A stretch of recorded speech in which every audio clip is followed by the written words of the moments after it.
Bahasan kali ini adalah tentang pendekatan fenomenologi dalam riset kualitatif, masih bersama saya, Taufik Hidayat. Kita mulai dengan membayangkan dua orang yang mengalami kegagalan investasi di pasar saham saat Perang Iran melawan Israel dan Amerika. Dengan jumlah kerugian yang sama dan situasi yang juga sama, namun pengalaman mereka bisa jadi sangat berbeda. Satu orang merasa marah dan menyalahkan kondisi global. Yang lain bisa merasa menyesal, bahkan takut mengambil keputusan keuangan lagi. Peristiwa yang sama, tetapi maknanya berbeda. Disinilah pendekatan fenomenologi menjadi penting dalam riset kualitatif. Fenomenologi adalah pendekatan penelitian yang berusaha memahami bagaimana manusia mengalami dan memaknai suatu fenomena. Pendekatan ini tidak hanya menanyakan apa yang terjadi, tetapi juga mencoba memahami bagaimana pengalaman tersebut dirasakan oleh orang yang mengalaminya. Dengan kata lain, fenomenologi membantu peneliti melihat realitas dari sudut pandang pengalaman manusia itu sendiri. Untuk memahami fenomenologi lebih dalam, kita perlu melihat dasar filosofinya. Dalam fenomenologi terdapat tiga konsep penting yang membantu peneliti memahami pengalaman tersebut, yaitu epoche, intentionality, dan essence. Konsep pertama adalah epoche.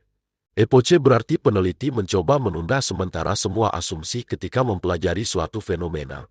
Tujuannya agar peneliti benar-benar mendengar pengalaman partisipan tanpa langsung menilai atau menyimpulkan.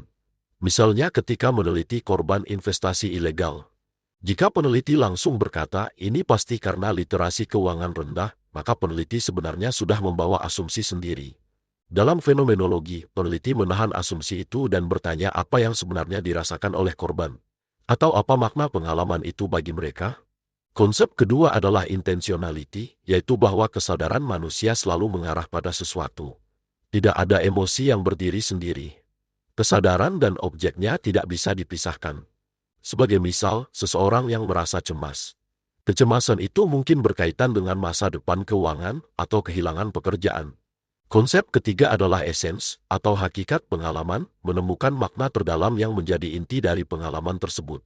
Misalnya dari berbagai wawancara korban investasi ilegal. Ada yang merasa tertipu.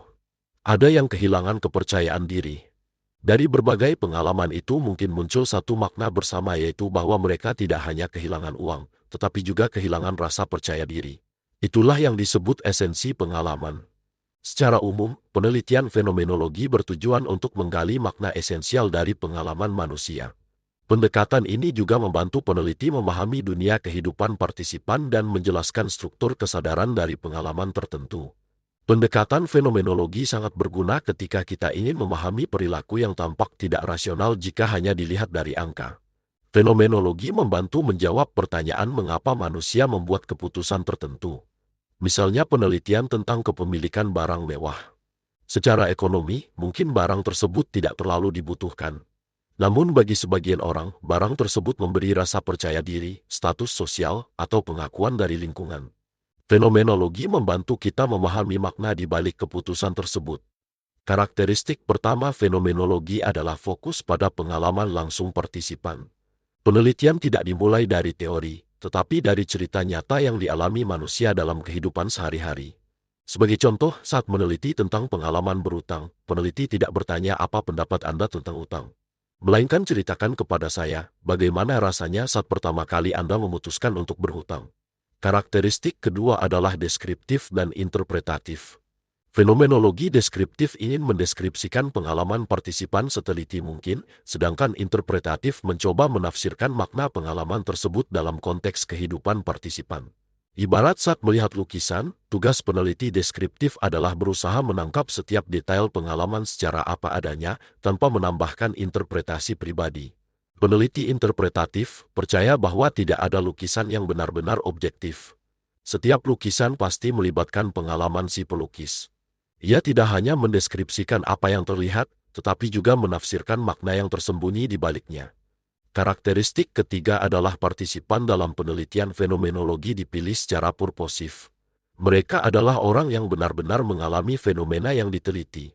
Sebagai contoh, jika meneliti pengalaman pedagang yang pernah digusur, maka partisipannya haruslah pedagang yang benar-benar pernah mengalami penggusuran. Karakteristik keempat adalah, untuk menggali pengalaman tersebut, metode yang paling sering digunakan adalah wawancara mendalam.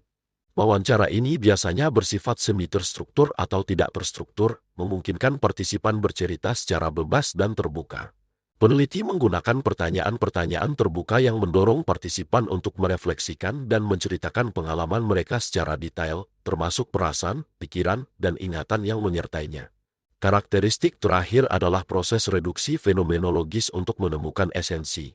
Reduksi adalah upaya peneliti untuk mengurung sementara seluruh pengetahuan, asumsi, teori, dan prasangka pribadi mereka tentang fenomena yang diteliti. Tujuannya agar peneliti dapat melihat fenomena tersebut langsung dari sudut pandang partisipan.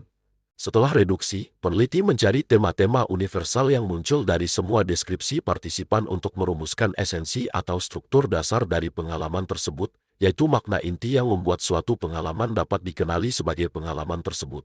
Proses penelitian fenomenologi biasanya dimulai dari identifikasi fenomena, pemilihan partisipan, pengumpulan data, hingga analisis untuk menemukan makna esensial pengalaman.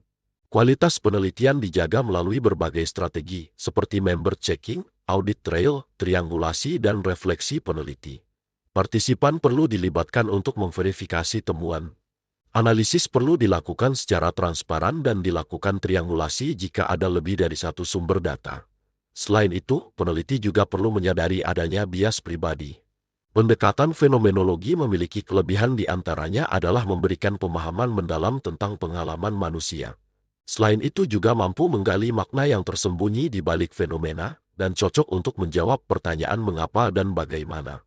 Kendati begitu, pendekatan ini juga memiliki keterbatasan yaitu memerlukan keterampilan wawancara dan refleksi tinggi, data yang bisa bersifat subjektif, dan tidak bisa digunakan untuk generalisasi. Sebagai penutup, melalui fenomenologi kita belajar bahwa di balik setiap fenomena sosial selalu ada pengalaman manusia yang kaya makna. Penelitian bukan hanya tentang data, tetapi juga tentang memahami kehidupan manusia dari pengalaman mereka.